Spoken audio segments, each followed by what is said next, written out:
better keep it on right now.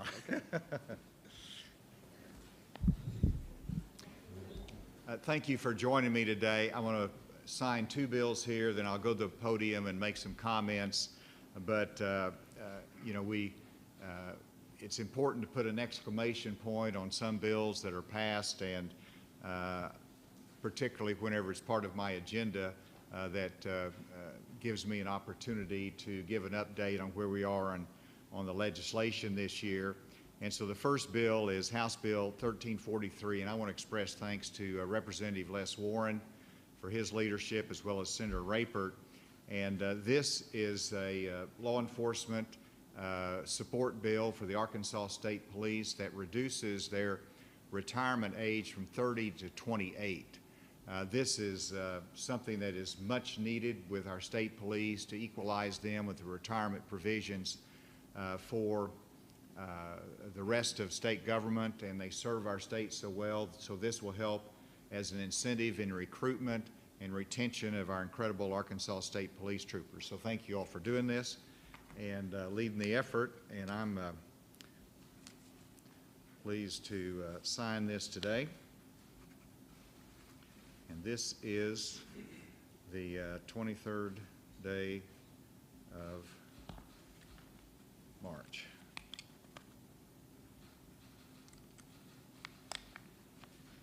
There we go. Thank you, Senator. Thank you, Governor. Can we shake now? Yeah. Thank you. Appreciate that. Thanks, Les. Thank you, Governor. All right. And so that goes to the second bill. Thank you, gentlemen. Thank you very much. And the next bill is, I don't know whether Secretary Cook is here or not, but she worked hard on that last bill as well. No, this is Senator English, of course, and Representative Vaught, who has led the effort in the legislature to pass Senate Bill 107, which is to create the Computer Science Education Advancement Act. This is a huge step forward among many steps that we've taken in advancing computer science education in Arkansas. And this bill requires that a computer science course be taken as a graduation credit. In other words, to graduate from high school in Arkansas, you either have to have a computer science course in the career technical field or in the core subject field, and that gives you a credit, but allows you to graduate, and it can be considered as a science or a math credit as well. Thank you, Senator English and Representative Vaught, for carrying this important legislation. And I'm going to sign this. It's our pleasure.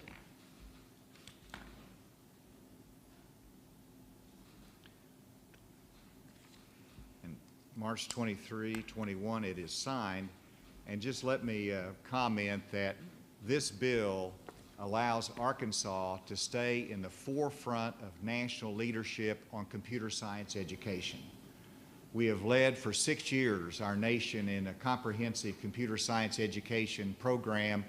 This takes it up a notch further. There's only one other state, South Carolina, that's done anything like that, and so we are still in the forefront, proud of the leadership that the legislature has given this effort to give all of our students the opportunity for computer science education in our high schools. So thank you, Senator English. Thank you very much. Thank you.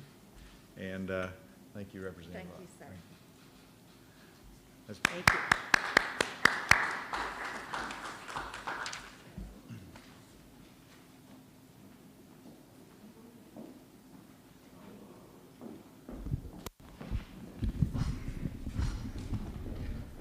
Let me, now that I'm back at the microphone, let me just make a couple of comments about this legislative session, that sometimes we just look at what grabs the headlines or the latest controversy, and we forget the very substantive work that's being done in this session.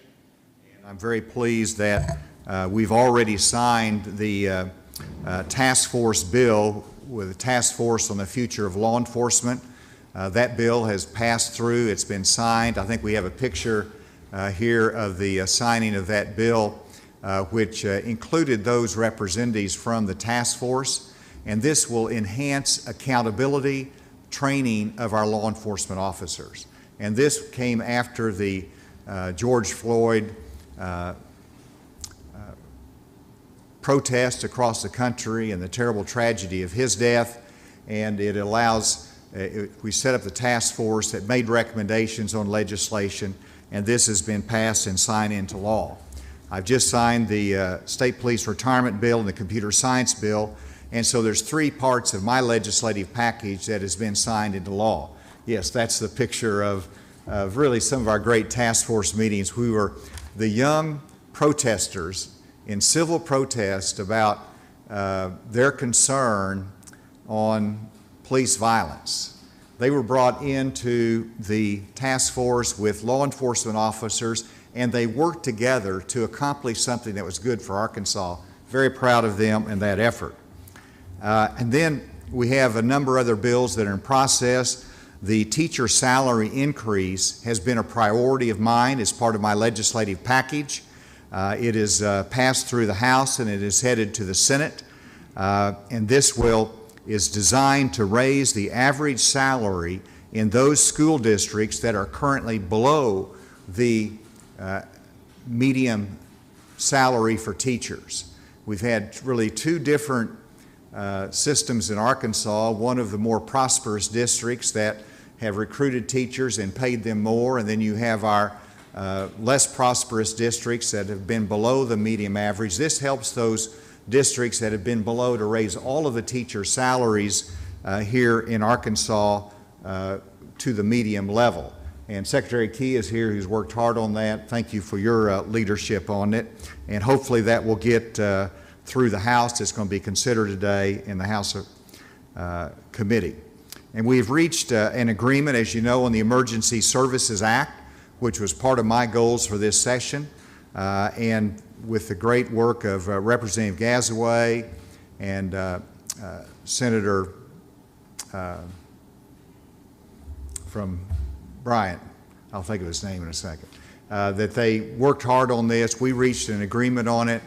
Senator Hammer, yes, Senator Kim Hammer did a good job on it. We're very satisfied with it. And the first presentation on this is the extension of the emergency that I've asked for another 60 days. That will be presented next Monday to the Legislative Council, and that sets the stage for that. What remains to be done would be issues of tax cuts, $100 million in the long-term reserve fund, and the needs-based scholarship. So it's a good point in the middle of the session to reflect on what has been accomplished in terms of my particular agenda, but also the work that still remains to be done. I want to thank all the General Assembly that has made these substantive bills possible and this progress for the state of Arkansas. Now with that, we will begin our COVID update. Let me stop though, just to see if there's any questions in regards to the legislative side of this before we go into our COVID update. Any thoughts early on here to the women's sports bill that was just delivered? That just, I believe, got to my desk the last few days, so we have a process to go through. As I've said, I agree with the purpose of the bill and the intent of it, but whenever you're entering into a new area of legislation, you want to look at it carefully just to make sure there's not any unintended consequences. So we're going to look at it, but I agree with the intent of it, and I will continue to study it until we make that final decision. So we had some rock stars here this morning presenting the bill to allow for student athletes at the college level to be compensated for their name, likeness, and image. Seems to have a lot of support early on here. Kind of what are your thoughts on that? And if it gets to your desk, do you know what you'll do with that one yet?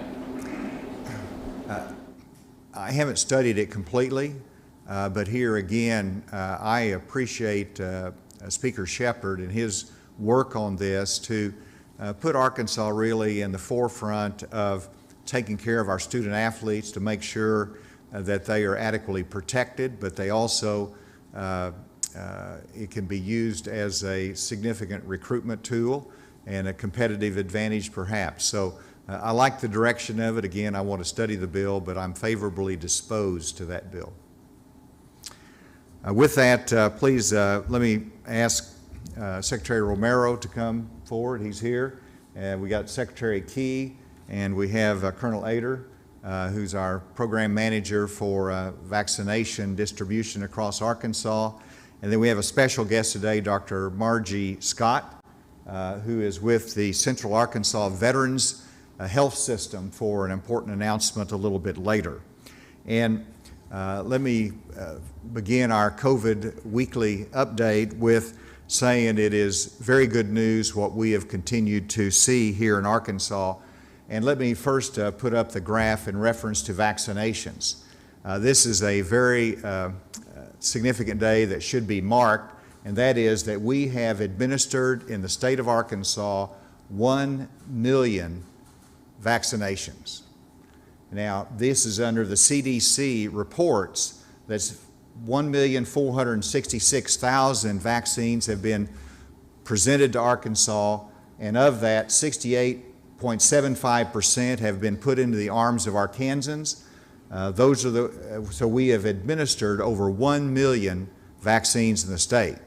Now you say, well, why is that different from the figure that we have in terms of our state program? And the answer is that this includes, on the CDC report, those that are separately handled through the federal program of our Bureau of Prisons, Federal Bureau of Prisons. It would be handled through our Veterans Health Centers that vaccinates veterans separately, and Dr. Scott will be talking about that. So it includes all of those, and if you include all the vaccines that come to Arkansas and how many Arkansans, how many have been administered, it's over 1 million. And I told Dr. Romero that I had a goal by the end of this month to be at 1.1 million, so we're getting closer. And so this is good news. We want to continue that progress. And to the case report, this is a continued story of good news. Our total active cases are down 69, and so our active cases are less than 2,300. And whenever that active cases are going down, that portends well for the future. In terms of our actual cases, it's 239 new cases over the last 24 hours, which is up obviously from yesterday, but it is down from a week ago. The deaths is sad that we have any Arkansan that still dies from COVID, but we have it down to 3, so that is encouraging to see those numbers go down. If you look at our hospital data, our hospitalizations have reduced by 11, and our ventilators have been reduced by 2, those on ventilators. So the testing is still at a modest level, and the fact is when people don't feel threatened or they do not feel ill, they're not going to get their tests. Now, we encourage them to whenever they have symptoms or they've been traveling, but our testing will probably continue at that lower level, and that's why the other indicators are so important. When you look at the vaccinations at our state level, again, the state program, then the federal programs, and those are federal programs that go through Walgreens and the community pharmacies. It does not count what goes through our veterans healthcare system, which is a large number of doses that go through there. We just received 68,000 additional doses. We've given out 14,000 plus the federal programs is 4,600. I've spoken, we spoke about this earlier with Colonel Ader, and I'm not happy with the speed of distribution, and I think we're running into a little bit of a continued demand problem in the sense that as people in their communities see lower case numbers, they're less motivated to get a vaccination. And we've got to reverse that trend. I want to ask everyone, when it's your turn, get a shot. Get that shot in your arm, because it helps our entire state to completely move out of this pandemic. And so we need everybody to get vaccinated, and our providers are going to have to help us to reach out to our businesses and to our manufacturers and to our schools and other congregate settings in order to get everyone vaccinated and to push it a little bit more than what we're seeing at the present time. We do have 340,000, which is over 10% of our population that is fully immunized. And then if we'll go to, I just wanted to show this to you. This is a daily average of cases, confirmed and probable cases in Arkansas. As you can see, we've been on a steady decline, but as I spoke with Dr. Fauci this morning, I asked him to look at where we are, and the test is, are you going down or are you flat? And if you're flat and you stay flat, then there's a potential you go up. And Dr. Romero, I think, has reiterated that point. Right now we're going down, but we want to make sure we do not plateau and have the potential to go back up in the future, and that's why it's continued important to pay attention and get vaccinated. I want to end, before we turn this over to Dr. Romero and then Dr. Scott, I'm making 2 points. We're going to have an additional increase in vaccinations next week. I was on the phone with Jeff Zients of the Biden Coronavirus Task Force, and he announced that there will be additional vaccines that will be coming to the state of Arkansas this week, which was not, we thought it was going to be more flat, but there will be an increase. And then I also wanted to mention spring break again. We have our students that will be coming back from spring break, and some of you have seen some of the scenes from Florida and Miami Beach, and I'd like to think that our Arkansans might not have been there, but I suspect that some Arkansans were there. And I know that many will be coming back from spring break. If you've traveled, if you have not kept your social distance, if you've been in crowds, please get a test when you come back. Make sure that we don't reinvigorate the virus whenever we've got it at a low level on our campuses, in our schools, and our teachers, everyone. When you're traveling and you're in settings that could lead to contagion of the virus, please come back and get a test and make sure everyone is protected. With that, let me ask Dr. Romero to come, followed by Dr. Scott with the Central Arkansas Veterans Services.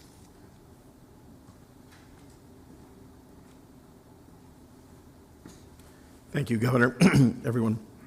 So quickly to state what the Governor has already said about the travel and spring break. We are concerned that individuals who have traveled, students, other individuals, will have been infected while they're enjoying their spring break. It's very important that we not allow this virus to resurge in the next 3 weeks after the spring break. So please, if you have any symptoms, even as a precautionary measure, consider getting tested shortly after you return. And please don't ignore any symptoms. With regard to vaccination, let me just say this. We've done a good effort so far. Our biggest concern at this point is vaccine reluctance, or that the public has become somewhat complacent with the fact that we've had such good numbers, that we're seeing less cases, less hospitalizations, certainly less deaths. Now is the time to get immunized. Now is the time to become vaccinated. We do this for all of our vaccines. So we don't wait until we have a measles outbreak to immunize the public, the children for measles. We don't wait until the middle of flu season to begin vaccination for flu. So now is the time to push forward because, as the governor said, we cannot fully and safely economically open up the state without risk of re-triggering this outbreak if we do not have a sufficient number of individuals vaccinated.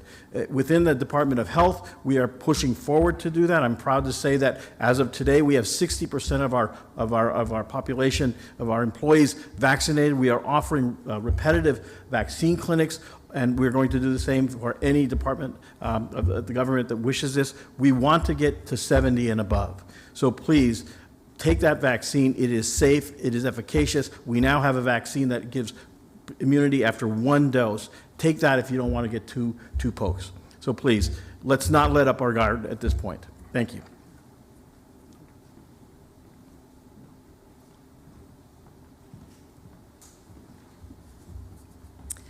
Thank you, Governor, for this opportunity to speak to our state's heroes, our men and women who've put on the uniform and served this great state and this great country, our veterans.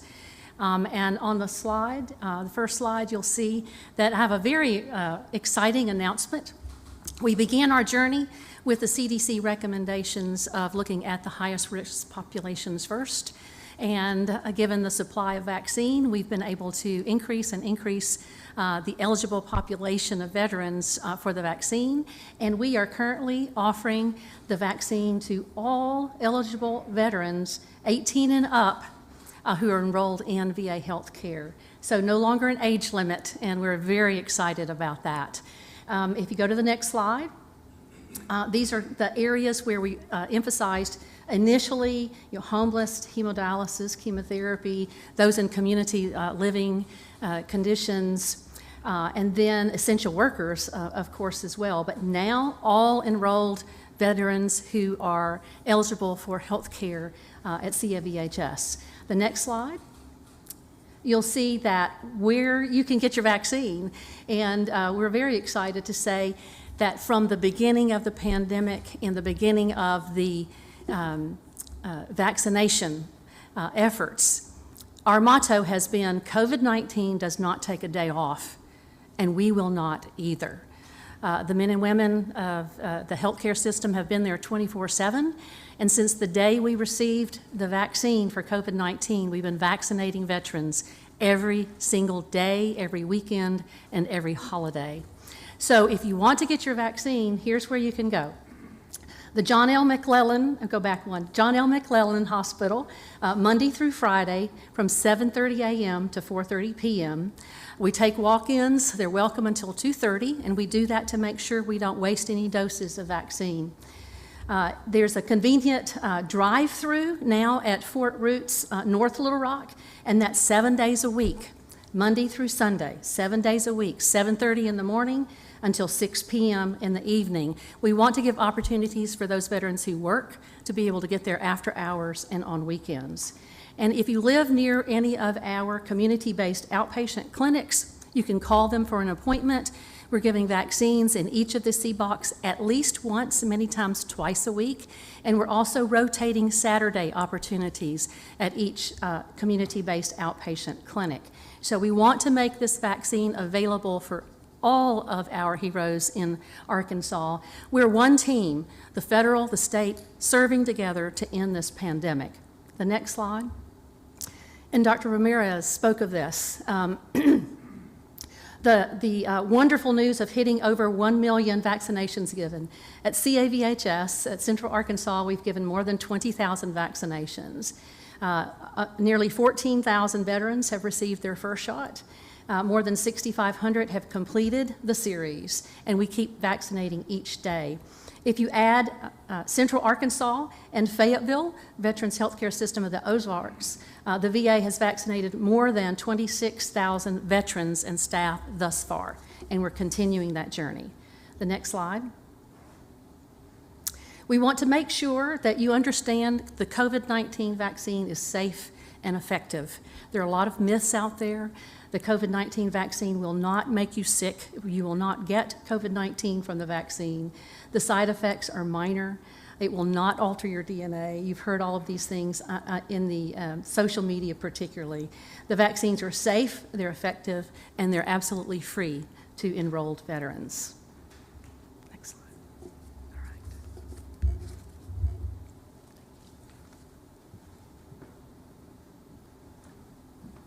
Thank you, Dr. Scott, and with that, we'll take any questions. And we do have Secretary Key here, who said he had a very boring education report because their cases are very, very low. People are going on spring break, but he's here to answer any questions as well. What is that case report? What's that? What is the education report?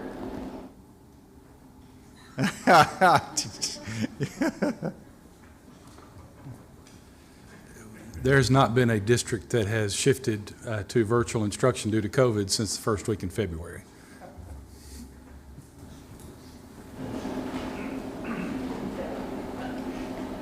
With testing numbers on the lower end, are you considering doing more surveillance testing, say in schools, prisons, nursing homes? That way you can keep getting a better idea of the cases out there. We would like to, and of course we've tried to have a surveillance program in place. We have It's difficult in the school environment. We try to do that with our antigen test, if you remember, and there was some resistance to that among the schools and the parents. And it's not really any different now with the low case number that it's hard to get participants in a surveillance testing program. We would want to continue to look at that. We'd have to invest in additional resources as well, just simply because much of the same staff that does the testing would be doing the vaccination. And so there's a concentration of our effort right now on the vaccination, getting those out. But as we have the resources and the demand, we'll try to increase our surveillance testing as well. Dr. Merrill, do you have anything to add on that? So testing in long-term care facility continues. That we're continuing to see that, and we continue to process that. So we are monitoring those sites, but everything the governor has said is correct. If the biggest problem we're having with the vaccines is the reluctance, why not just open it up to everybody 16 and over? Well, the answer to that is that we have parts of our state in which citizens that are in Category 1A, 1B, or 1C, they can't get an appointment. So there's still, you've got a varied part of the state, but in Northwest, some of the urban areas, it's very difficult to get an appointment, and so we've still got a backlog there. And we look at, like right now, we're in 1C. That includes our inmates, and we have not got them fully vaccinated yet. And so we want to get a greater percent of those that are in 1C done before we move on, but stay tuned. I expect that we'll be able to move that direction in the near future. Yes? What additional steps can you take to help with this issue of vaccine hesitancy and demand? We're doing a very extensive ad and educational campaign that you see on television, influencers, people that the community would identify with. It's also on social media, so there's a massive advertising campaign. We're also enlisting the support of employers and others that can participate in that. State government is a good example. I've challenged all of my cabinet to reach a 70% goal of vaccinations within state government.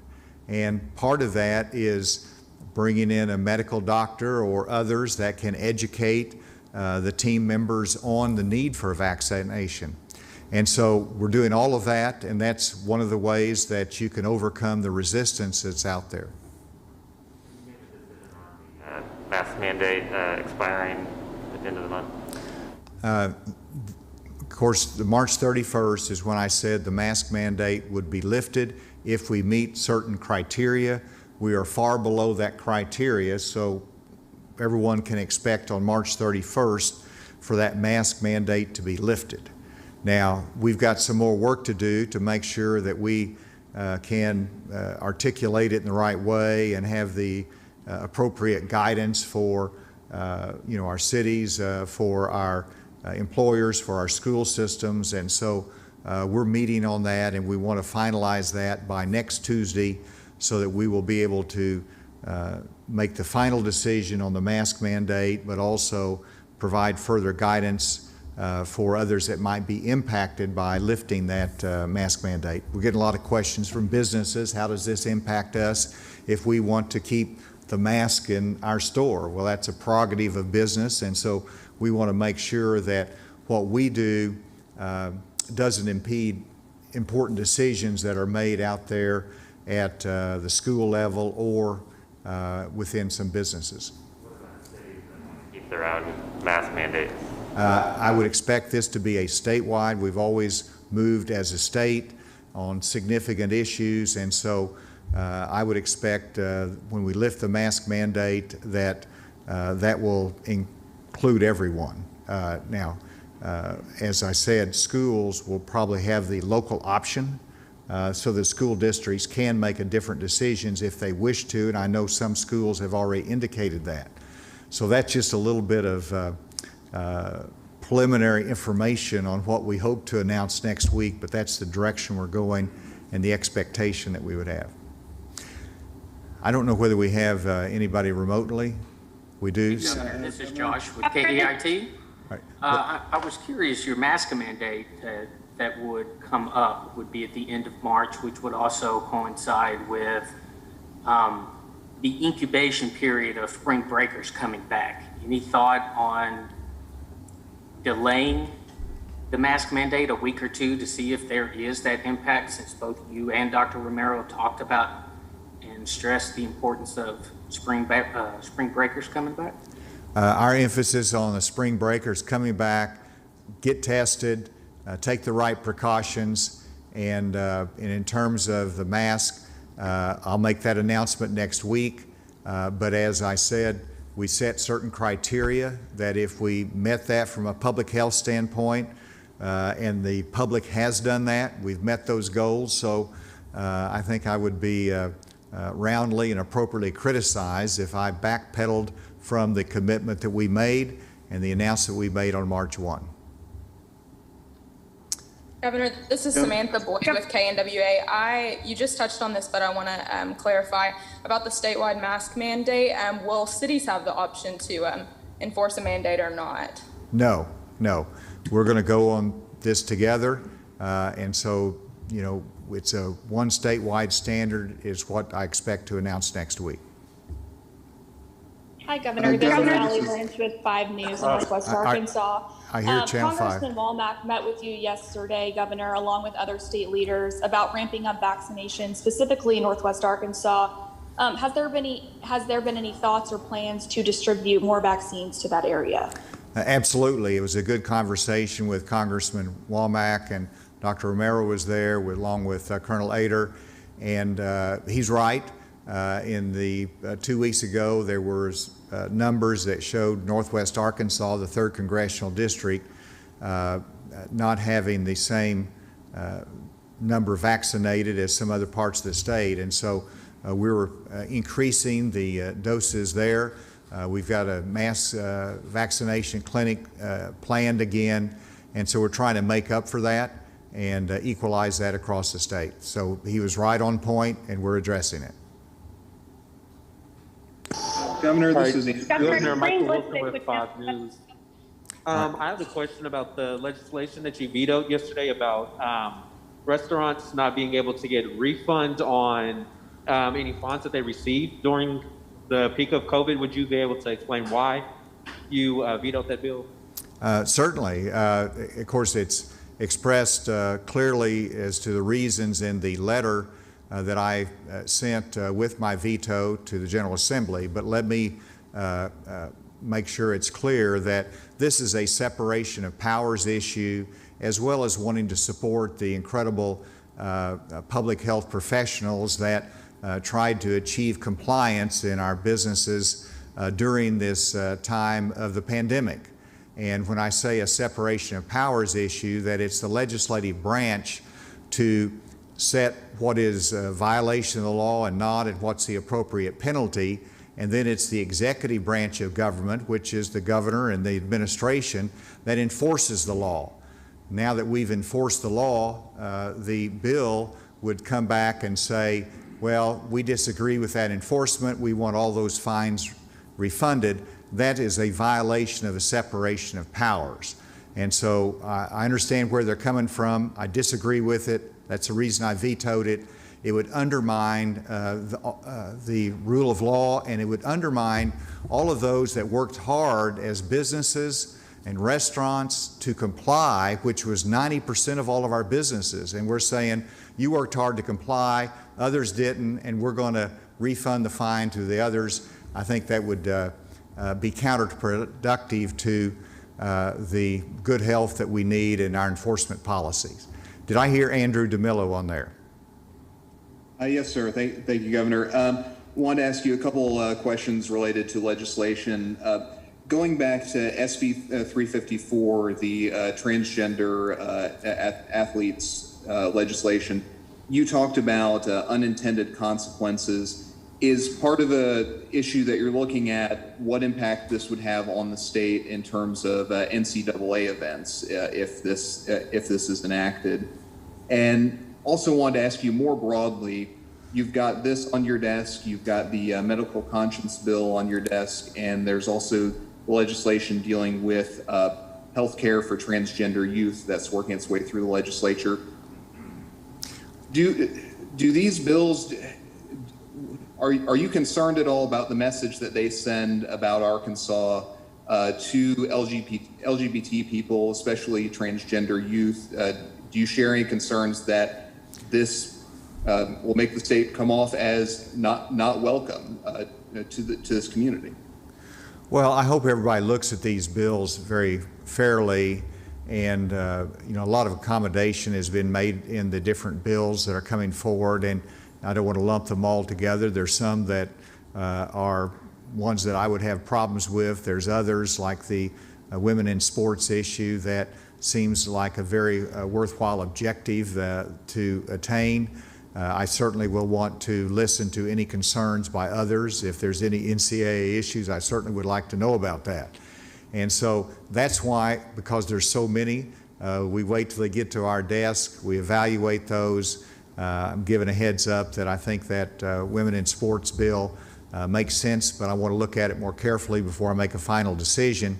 In terms of the overall message, I want the message to be that we want to make sure that everyone is protected, that everyone has equal treatment under the laws. That is very, very important, whether it's transgender or whether it is some other characteristic.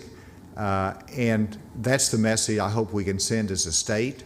And I think one good way that we can do this is to have an effective, what we've called a hate crime bill pass, or where we have increased penalties and time in prison for those that violently target another group, whatever that group is. And I think that's important to balance out this legislative session. I know there's many that are working hard on that, but that's, I hope whenever the session is over with, you look back and see that it was not just focused on one thing, but there was a lot of substantive issues that were accomplished and a good balance. And then I hear another question from a TV reporter. Governor, it's Maureen Belisavich with Channel 7. I did want to ask you on the latest with PUA. You still got about 25,000 Arkansans who have not been able to receive any type of PUA payments over the last few months or so. I understand the National Guard's being called in to help out with ID verification events. At this point, a year into this, you still have about 25,000 Arkansans who have not been able to get paid in several months, some for 6 to 8 months. Can you comment on that? Well, yes, I was briefed on it this week. I asked for different options to accelerate the processing of the claims. There's a large number that are batched as potentially fraudulent, and you have to have ID verification. We do not want to be approving money and claims that are fraudulently based. We want to make sure we can focus on those that are legitimate and get that money out the door. And so that's one of the reasons we have some assistance from the National Guard for 30 days. I hope that we can look at the private sector to help us to finish the job, but they have focused on it. They have a plan to accelerate the processing of those claims. It's just a matter of implementing that and getting it done. Governor, this One is more Samantha. question, one more question, if you don't mind. Just one more quick question. I know that you had commented on some things that Andrew DeMillo asked, but specific to the Medical Ethics and Diversity Act, it's my understanding that opponents say it's going to provide healthcare providers the option not to treat certain members of the LGBTQ community based off of religious reasons. That act is sitting on your desk. Do you have plans to sign that? Well, again, that just reached my desk. I'll be reviewing it, but it is important to note in my brief review of it thus far that it allows, based upon a religious exemption, you can decline to do a particular procedure. You cannot decline to treat a certain category of persons. And so that's a change that was made in the bill that, and they've made a number of other changes in the bill from 2 years ago when it was not passed through the legislature, and I opposed it then. But those changes, they have made accommodations to some of the concerns that you just expressed. We'll continue to review it. Is there one last question? Yeah, Governor, this is Samantha Boyd with KNWA again. I have just one more question. Is there any concern about schools now having desks only 3 feet apart, and if that'll impact cases at all right now after spring break, especially with students not being vaccinated yet? I didn't really hear. Did you hear that? I'm going to ask Secretary Key to answer that. So we continue to work with Dr. Romero and his health team on the Revised Cdc Guidance. We do know they released that guidance, and this is part of what we are putting together for the governor's review for going into next week. But we're working very hard to make sure that the layered approach is something that has helped us succeed in having a successful school year to this point. And we want to help districts with the right guidance to make sure the appropriate layered response is still in place. And let me come back to the table because you all have been very patient. Was there any other question? I want to make sure you all are covered here. You all actually show up. All right, hearing nothing, thank you all very much for your attention today and your opportunity to talk about both the legislative session and the 1 million dose mark in our vaccinations. Thank you.